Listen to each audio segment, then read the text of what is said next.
What if the civilizations we admire for their art, their philosophy, and their dazzling monuments were hiding secrets far darker than we could ever imagine? Behind the marble temples and golden crowns, behind the hymns and poetry, their pulsed rituals so disturbing they make modern horror stories look tame. And here's the truth that will keep you locked until the end. All of these civilizations, scattered across continents and centuries, committed the same acts of sacred violence for one psychological reason. Once you see the pattern, you'll never look at faith sacrifice or civilization the same way again. If you dare to uncover the hidden side of history, hit that subscribe button now, because what follows is not for the faint of heart. Imagine Carthage, a city of wealth and power, a trading empire that rivaled Rome. Markets overflowing with goods, mathematicians charting the stars, ships ruling the seas. Yet, in the shadow of their prosperity, smoke rose from sacred grounds where screams were swallowed by drums. Carthage wasn't just a rival of Rome, it was the stage for one of the most horrifying spectacles in human history. The god Moloch demanded blood and Carthage obeyed. At the heart of the ritual stood a massive bronze statue, bull-headed arms outstretched, furnace roaring inside. This was no symbolic gesture. It was an industrial engine of sacrifice. Parents placed their own children into the burning embrace of the god, while musicians drowned their cries with triumphant hymns. The ceremony was less about devotion and more about submission, an entire society convincing itself that cruelty was sanctity.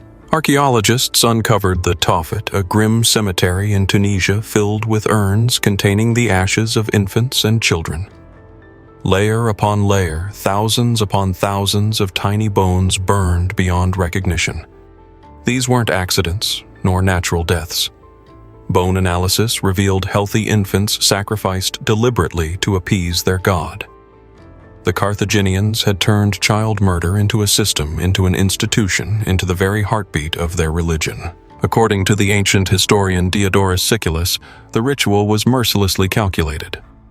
The bronze statue glowed red-hot before the offering began. Parents were forced to remain silent as their firstborn slipped from the idol's blazing arms into the flames below. Any display of grief, tears, screams, or trembling would void the sacrifice.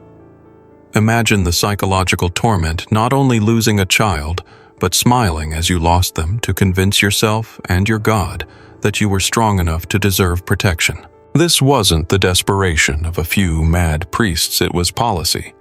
Whenever Carthage faced disaster, famine, plague, military defeat, the number of sacrifices soared. During the siege of Agathocles in 310 BC, over 500 children were killed in a single ritual, their ashes offered as a bargaining chip for divine favor. Sacrifice wasn't rare, it was regular. Not an aberration, but the very strategy of survival. And yet here lies the most disturbing twist: the wealthy competed to sacrifice the most beautiful children. Sacrifice became a display of status. Noble families would offer their firstborns as premium gifts to Moloch.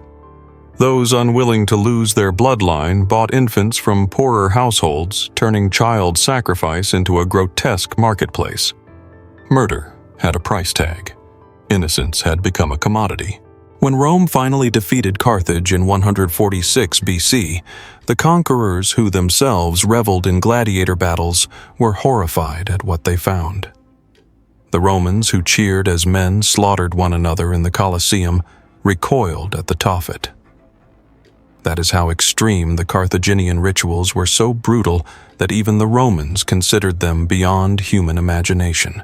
But the story doesn't end with Carthage. No, Carthage is merely the opening act in a theater of horrors that spanned continents.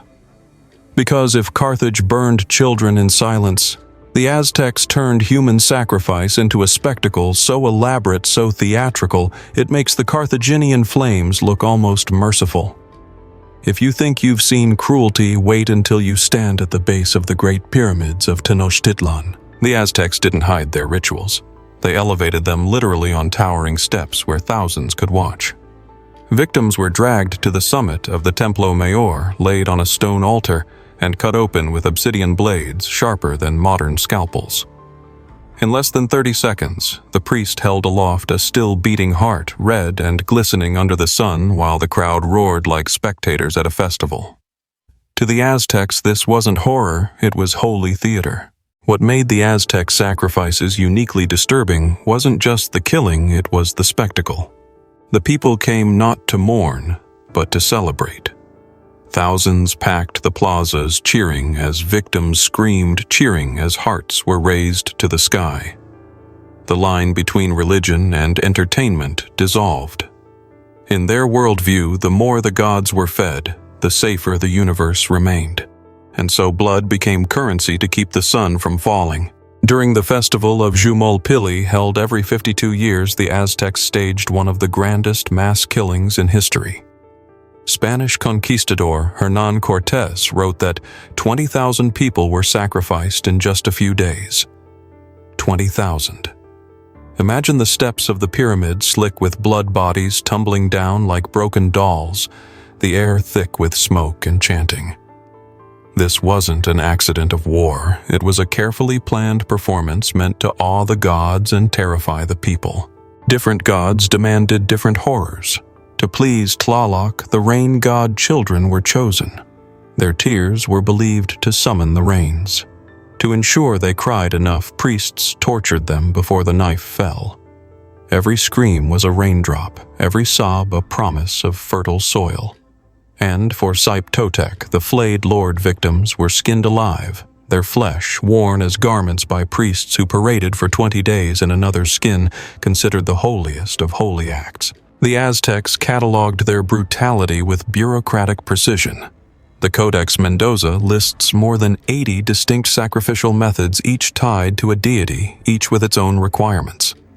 From decapitations to drownings, from arrows to fire, the Aztecs transformed execution into a sacred calendar. The rituals weren't random, they were organized, scheduled, and performed with the regularity of state festivals. Archaeological discoveries confirm the staggering scale. Excavations at the Templo Mayor unearthed racks of human skulls known as zompantli, arranged not merely as trophies, but as tallies. Each skull a record, each display a cosmic receipt proving that the gods had been paid in full. The priests weren't just butchers.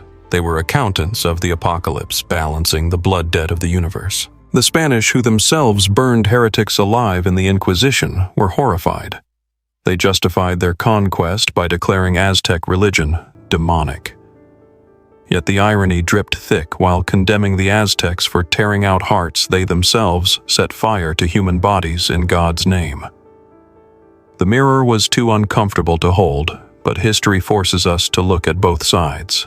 To the Aztecs, the logic was simple: if they stopped, the world would end. The sun required daily nourishment of hearts and blood. To fail meant cosmic collapse. So cruelty was not cruelty, it was responsibility. The Aztecs did not see themselves as monsters, but as custodians of the cosmos, sacrificing thousands so that all could live another day. The terror was embedded in the worldview itself. But what connects them back to Carthage is the same chilling pattern, the belief that the greater the suffering, the more powerful the offering. Carthage silenced parental grief. The Aztecs turned grief into a chorus of applause. Both civilizations convinced themselves that brutality was proof of devotion, that pain was the purest currency of faith. And now the narrative shifts once again. Leave the pyramids of Mexico behind and step into the misty forests of Iron Age Europe. Here dwell the Celts and their intellectual priests, the Druids. Known for their wisdom, their knowledge of astronomy, and their mastery of law, the Druids carried another reputation, one that Julius Caesar himself recorded with horror. They turned human agony into prophecy. Picture a towering wicker effigy 60 feet high, shaped like a human figure. Into its cage of woven branches, Druids stuffed criminals, prisoners of war, and even volunteers. Then, as the solstice fire spread, the effigy burned bright against the night sky, filled with writhing bodies. The Druids claimed they could divine the future from the way victims screamed as the flames consumed them. To them, human suffering was not just an offering, it was a message from the gods. The Druids were not ignorant brutes. They were the intellectual elite of Celtic society, astronomers, philosophers, healers. And yet their brilliance did not temper their cruelty. It refined it. With every ritual, they layered new meaning onto suffering. They weren't merely burning bodies. They were building a theology of pain, turning each scream into sacred data to be analyzed and interpreted. The Lindo Man, a body preserved in an English bog, tells the story better than any chronicler. Strangled, throat slit, skull fractured, he endured a ritual triple death before being cast into the marsh. His last meal, mistletoe, a sacred plant to the Druids. Science confirms what legend suggested: this was no random murder. It was ritual precision death engineered to perfection. The Romans, brutal as they were in their arenas, could not tolerate the Druids. Not out of mercy, but because their rituals were too extreme, even for Rome's taste.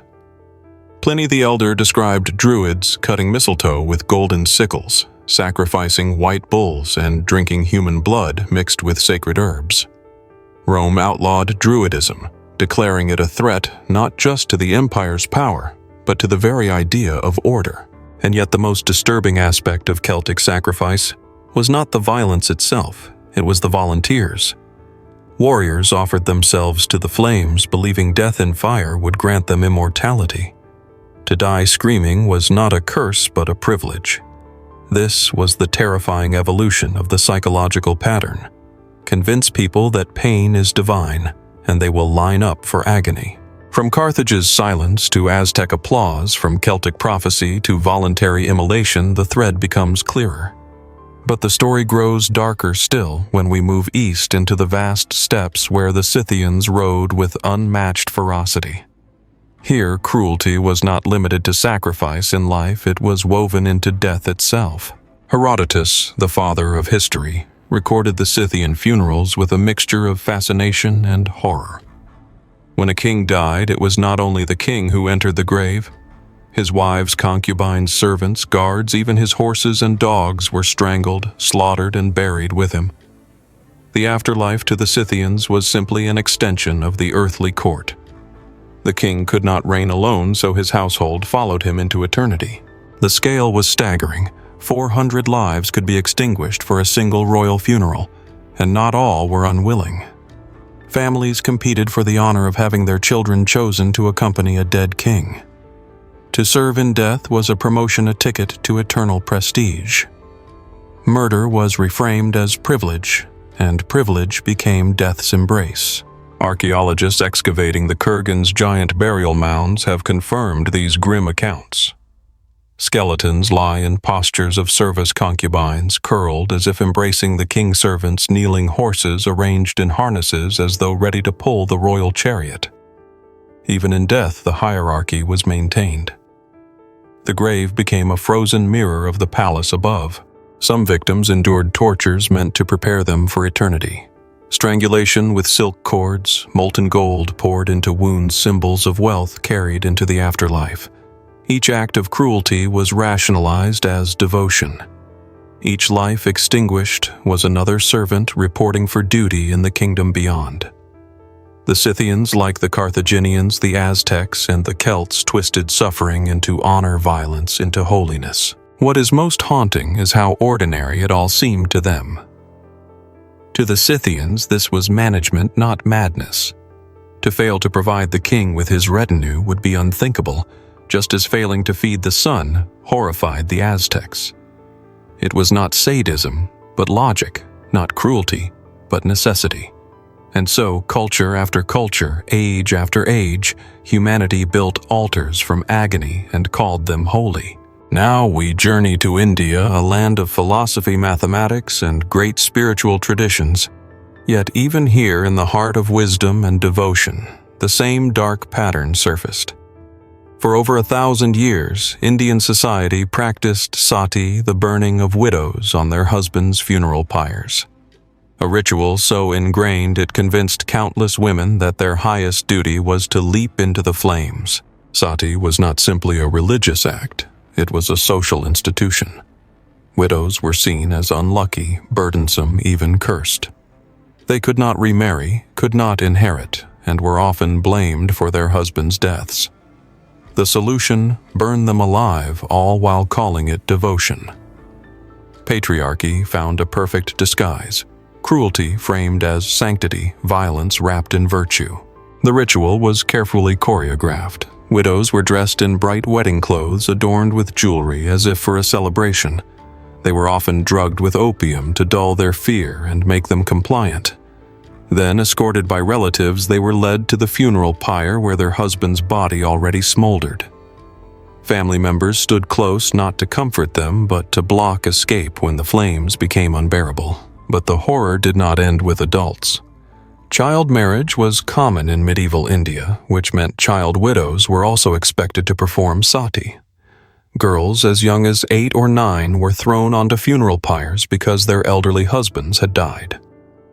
Imagine the sight: a child dressed as a bride consumed in fire while the crowd praised her as virtuous. Sati was celebrated, not hidden. Communities gathered to watch singing hymns as the widow burned alive. In Rajasthan, during military defeats, mass immolations known as jauhar took place. Hundreds, sometimes thousands of women threw themselves into collective flames rather than face capture. In 1303, during the siege of Chittorgarh, over 13,000 women perished in a single day of fire. The religious justification was simple, yet brutal. Hindu texts claimed that a woman who died on her husband's pyre would be reunited with him in heaven, purifying both families of sin. Refusal, on the other hand, meant shame. A widow who rejected sati was ostracized, denied food, stripped of honor. Between burning alive or living as a pariah, many saw no choice at all. The British colonial administration eventually documented thousands of sati cases in the 19th century. In Bengal alone, more than 8,000 women were burned alive between 1815 and 1828. These weren't isolated tragedies. They were public events woven into the fabric of society. The flames were not hidden, they were normalized. Even after sati was banned in 1829, the practice did not vanish. Illegal burnings continued for decades, whispered of in villages, carried out in secret, yet still honored as holy. And in some rural corners of India, even into modern times, cases have surfaced. Such is the power of the psychological pattern. Once it embeds itself, it clings across centuries. Step back now and survey the devastation across civilizations. Carthage silenced grief. The Aztecs turned death into festival. The Druids read prophecy in screams. The Scythians buried entire courts alive. India sanctified suicide as virtue. Different lands, different gods, but the same chilling thread. Pain was not avoided, it was celebrated. Cruelty was not hidden, it was enshrined. And so we come to the revelation promised at the start. What unites these cultures is not their geography, nor their gods, nor their history. It is the terrifying truth about human psychology. If people believe that suffering serves a divine purpose, they will not only accept it, they will compete for it. This is the essence of sacred violence, the darkest engine that civilizations have ever known. Psychologists today have a name for this phenomenon: sacred violence. It is the process by which cruelty becomes transformed into devotion, where the shedding of blood is no longer seen as murder, but as sacrifice. And once a society accepts this shift, there is almost no limit to the horrors it can justify in the name of the divine. The pattern always follows the same progression. First, a belief is established that the gods demand sacrifice. Second, the society convinces itself that the greater the suffering, the greater the reward. Third, participation becomes a badge of honor, while refusal becomes a mark of shame. This three-step process has appeared again and again from Carthage to India, like an echo across time.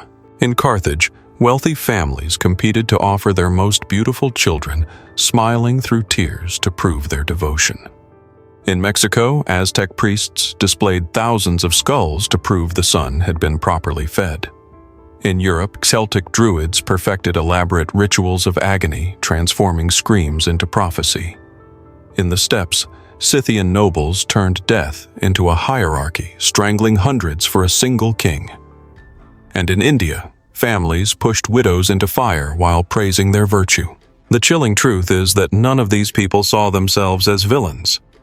To the Carthaginian merchant, the Aztec farmer, the Celtic druid, or the Indian widow, these rituals were acts of love, duty, or necessity.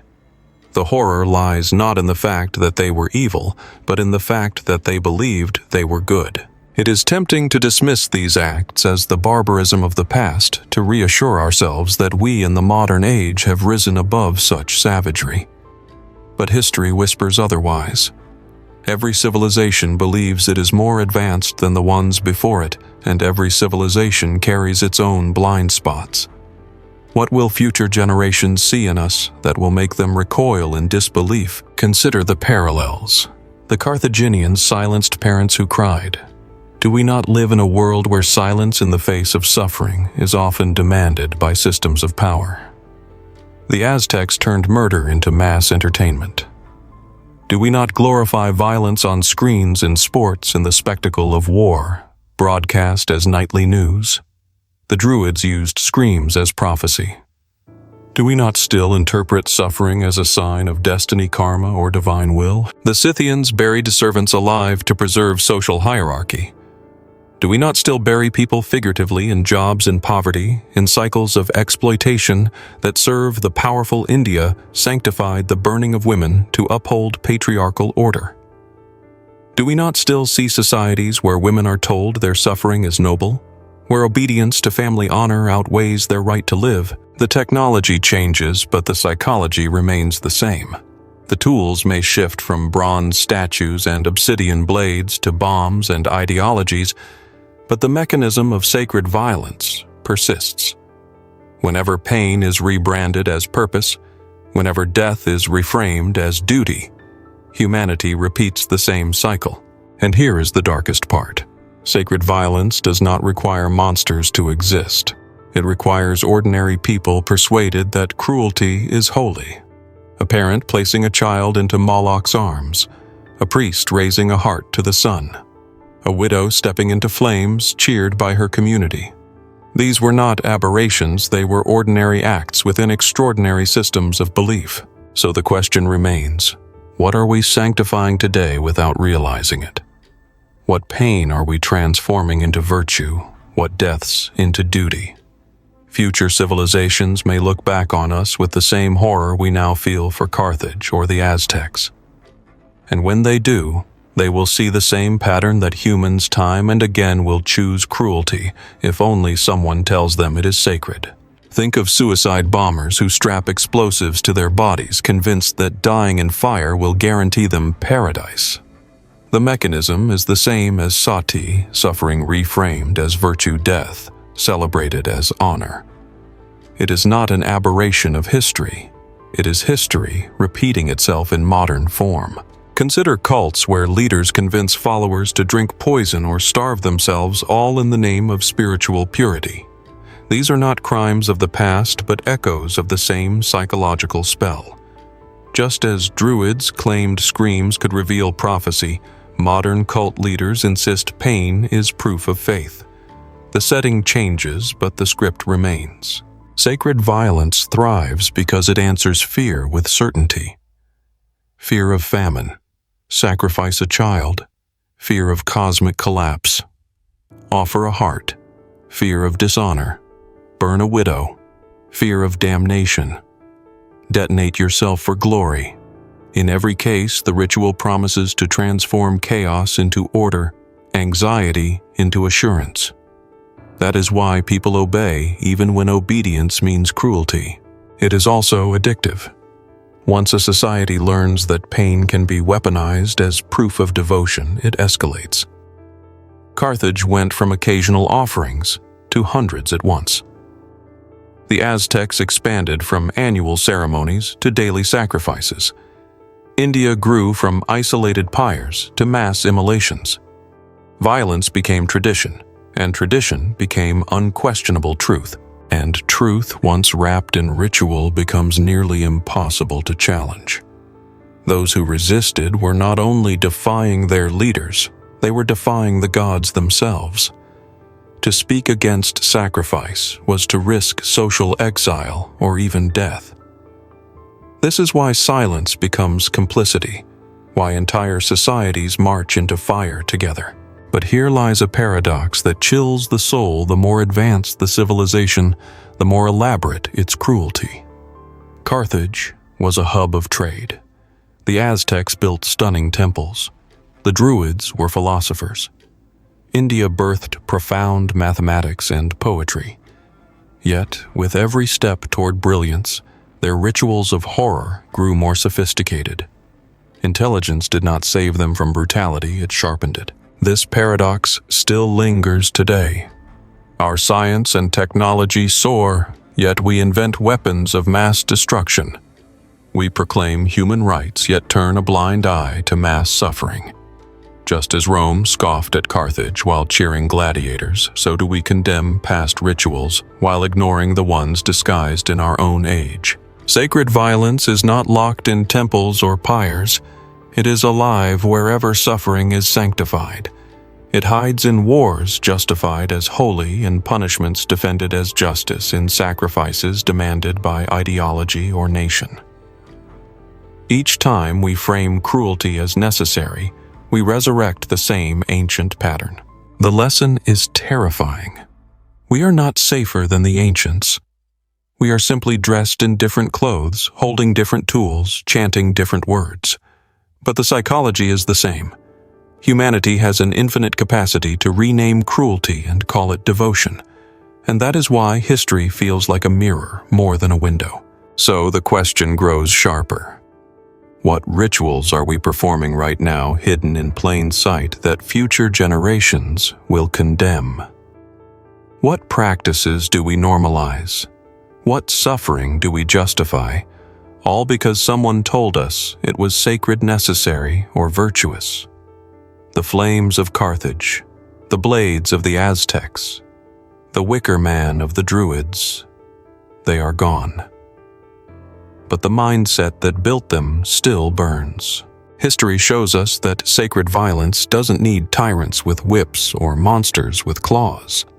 It only needs ordinary people bound by belief, persuaded that cruelty is divine.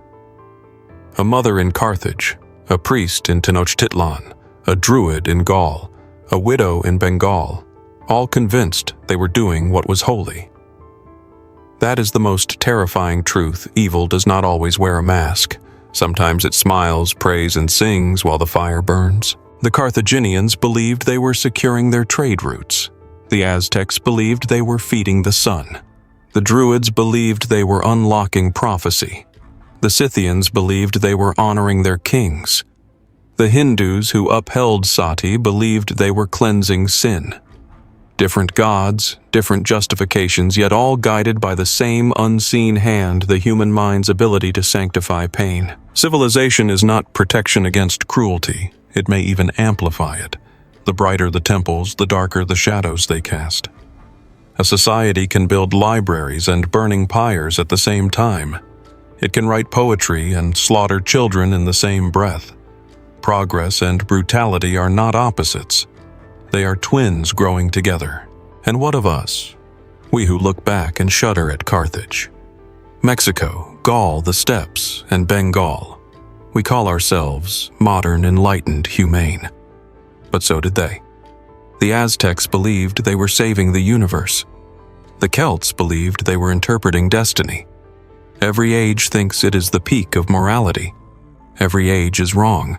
Perhaps future generations will look at our wars, our prisons, our systemic cruelties, and ask the same questions we ask now. How could they not see? How could they let this happen? How could they call this virtue?